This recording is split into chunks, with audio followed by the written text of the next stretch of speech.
What's up, RC4US squad? Mike back with another video. We got the Outcast 8S EXB V2 out again, guys. Now, last time I had this out with the Fresh Park ramp, it was so much fun, but I did end up breaking a shock. And what had happened is the threaded part at the bottom must have got tweaked somehow. It actually didn't bend anything, so I took it all apart, got it back together. This will be the first time I ran it since. Also, you guys know every time I run this thing, I bend a drive shaft and have to fix it, and I'm so sick of that. And I don't know if you can really get a good view, maybe down through here. I got some M2C overkill drive shafts in this thing, guys. So at the end of the video, if you stick around, I'll show you a few of the tricks to setting them up, because you do need to set your droop. If you don't already have droop screws in, which you should probably do anyways, but you definitely need to put some droop screws in this beast when you have these drive shafts in, so they don't bind at a weird angle and break. And other than that, you guys pretty much know the truck. It's got a M2C chassis underneath it, and it's got the M2C teardrop rod ends on the bottom, carbon fiber tubes on the top, these big wheel nuts. It's got the pivot ball retainer screws, still running the stock electronics with CNHL lipos. We got these carbon fiber mud guards. I think these things sound so cool when rocks are hitting on it. M2C motor mount, Power HD servo in this bad boy. And I think that's about it, besides metal diff cups all the way through it. I don't think there's anything else I've done to it. I would like to get a Max 5 at some point, but I just don't have a reason to buy it yet. This one's still going, and the power seems to be there, though a lot of people tell me it is a huge difference to put a Max 5 in this truck, even with this 56 series Spectrum motor. So I would like to get me a HOBBYWING or some sort of 8S 12S ESC to slap on this bad boy and see if I notice a difference. But enough yakking, guys. Let me get the batteries plugged in and get this thing turned on, and we'll get to ripping. We're back out here where I've been coming. Got the Fresh Park ramp with me today though, guys, so let's see what happens.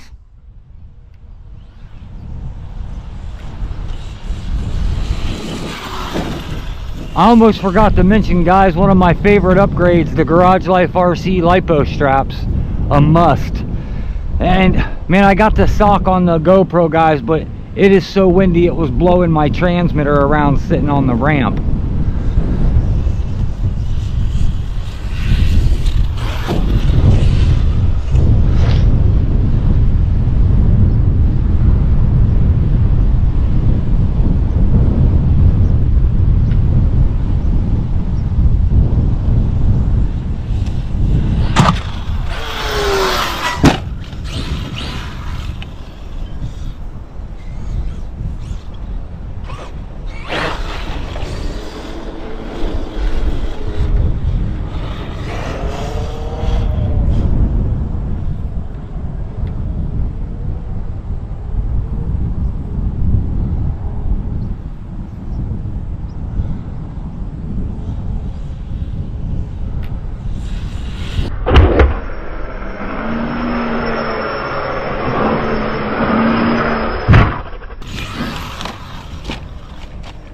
Well, that was stupid of me.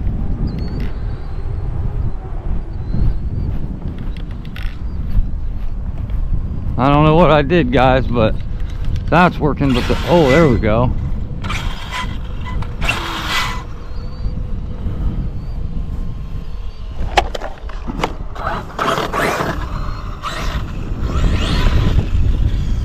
I'm gonna check it out, because for some reason I just don't feel like the power's there.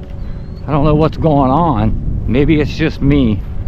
But give me a minute, guys. I want to do something and I'll check it out and bring you right back.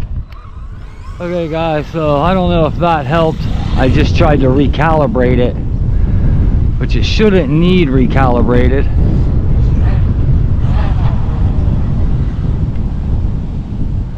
I think I just need some more gearing.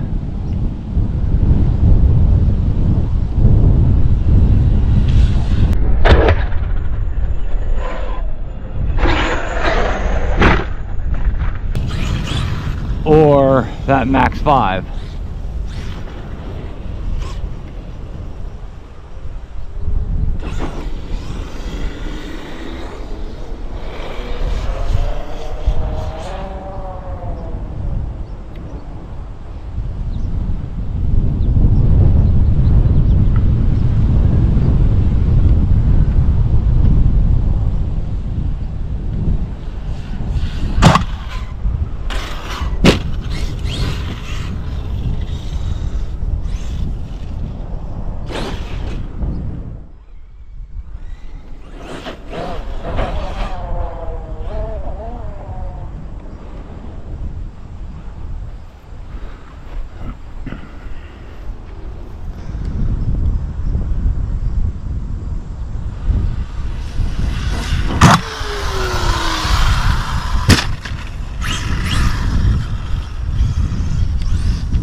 My body is falling apart, guys. Okay guys, so I just tore the rest of the last bit of the tail light off, put that in my pocket. This body is taking a beating with me. Man, it's so windy out here. I've checked a little bit of the playback and I hope it's not too terrible for you guys watching. I'll try to get some music in if I can, if it's too bad.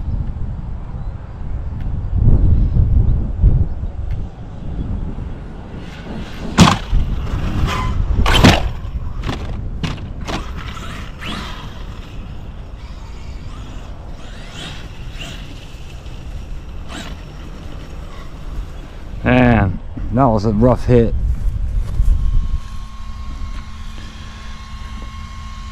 It's like I pulled a screw out. And unless I have one in there that I can get in there, that's probably gonna wrap my day up, guys. Because I can't let this thing just dangle, and I'll never be able to get in there to get that back one off. Give me a minute to see what I can figure out, guys. Okay guys, so I found an extra screw, but it's not nearly long enough, and I think it really needs to be a bigger screw than what I put in it. So give it a few more sends and hope it works out. I don't want to break it, and I can't get the other screw off where it's at, as it's up really in behind the chassis, so it's a tough spot to get to. So maybe just a few more sends and we'll call this a good video.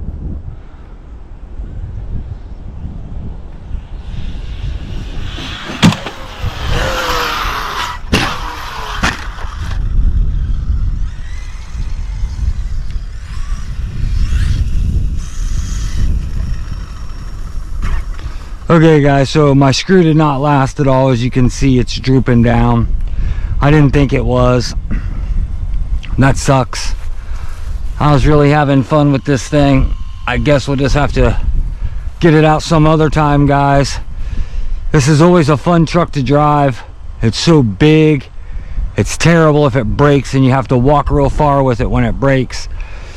Looks like the drive shaft's held up. This will honestly be the first time I've ever jumped this car and didn't bend the drive shaft. Okay guys, so that's gonna wrap things up for the Outcast 8S. Sorry it was such a short video. I'm not gonna break that piece of carbon fiber, all because I lost a screw acting like a screwball. So It looks like everything else did just fine. Not a single bent drive shaft on the truck for the first time ever since owning it. Have I bashed it and jumped it and not bent the drive shaft.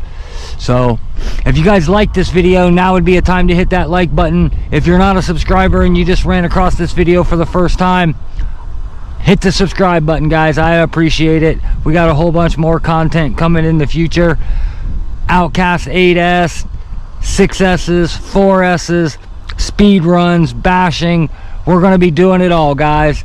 And until next time, my name's Mike. This is the Outcast 8S EXB, and we are RC for us.